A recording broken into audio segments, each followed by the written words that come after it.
Hey folks, nobody wants to feel like they've been hoodwinked. I remember when I was around 17, I was on holiday, there was a guy playing a guessing game with cards. I think you can see where this is going.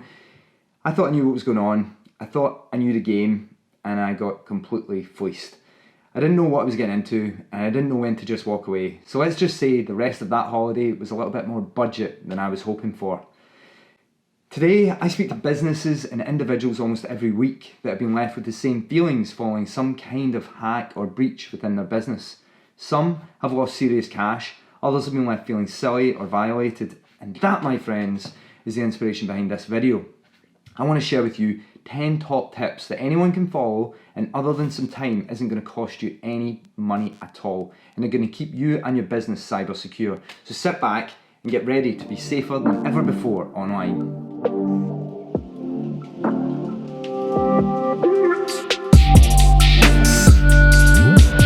So, tip number 1, you have to recognize that you are a target. You might not think it, you might not think your business is, but you, your data, your social media accounts, your online accounts, your banking, your photos, your videos, the list goes on. Hackers have no concern for who you or your business is. They just want to target some easy wins so they can achieve as much as possible in as little time as possible. So now you know you and or your business is a target, what can you do to keep yourself safe? Well, that takes us on to tip number 2.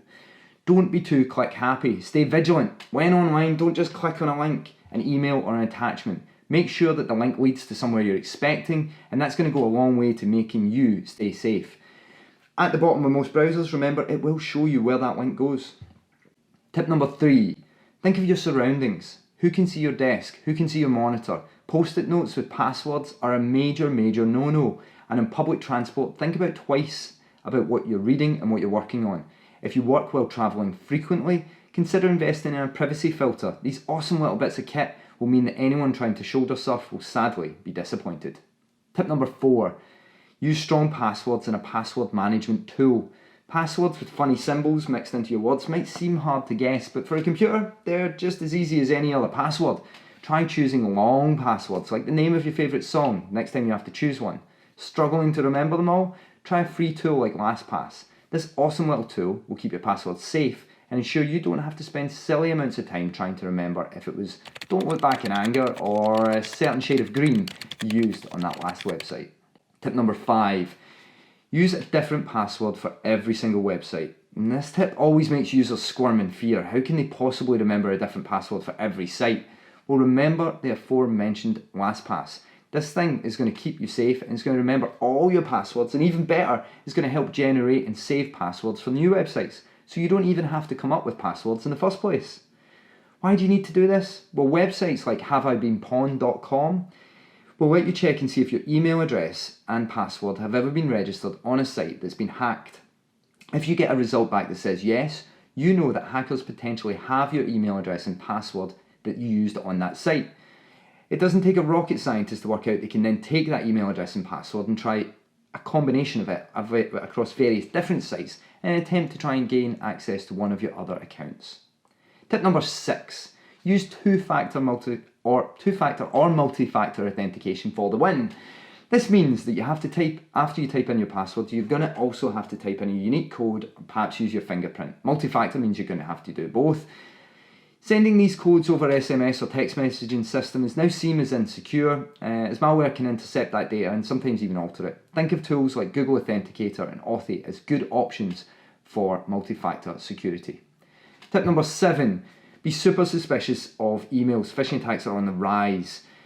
Just down the road from us, a business was involved in a phishing attack that cost them over £100,000, all starting with the request of an invoice through an email. Whenever you receive an email, if it's from a known supplier, double check that it is from who you think it is. Be suspicious of every email you get in general and look for where it came from. And if there are grammatical errors, those are major points for phishing.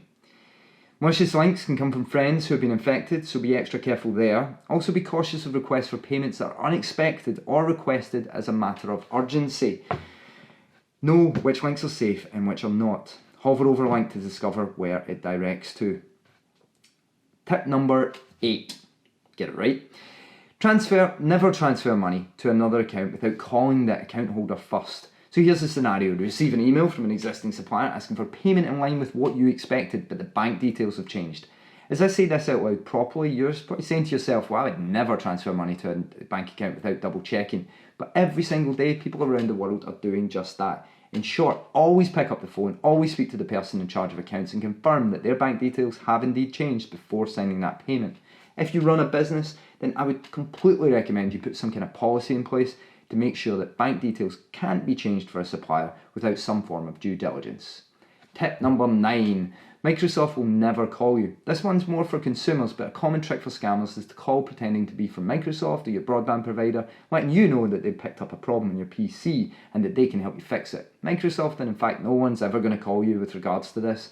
If you pay for remote support from a tech provider, then they might call you, but if that's the case, hang up and call them back on the number you have for them. And finally, tip number 10, I'm sorry, but stay away from public Wi-Fi. Just don't use public Wi-Fi unless you're using a tool called a virtual private network or VPN. A VPN encrypts the traffic between your device and the internet. This means it's much more difficult for cyber criminals to obtain access to data on your device. If you're working on security stuff that's really important, then just use your mobile network where possible. A great example of how easy it is to set up this hack: set up a hotspot on your phone. Let's say we're in a coffee shop called Craig's Coffee House. Sounds tasty. We could call our hotspot Craig's Coffee, free Wi-Fi, dig in. With some technical know-how, we could then monitor the information passing through our hotspot. I spoke to one cybersecurity firm recently that had done some testing of this in a London train station. Within 15 minutes, they had over 30 email addresses and passwords, as well as numerous other pieces of personal identifiable pieces of information. So there you go. Follow those 10 steps, and you're not going to go far wrong, but there is a whole world of security beyond those. If you're a business, check out Cyber Essentials, which is an awesome accreditation that will ensure that you've got the things in place needed to avoid the most obvious hacks.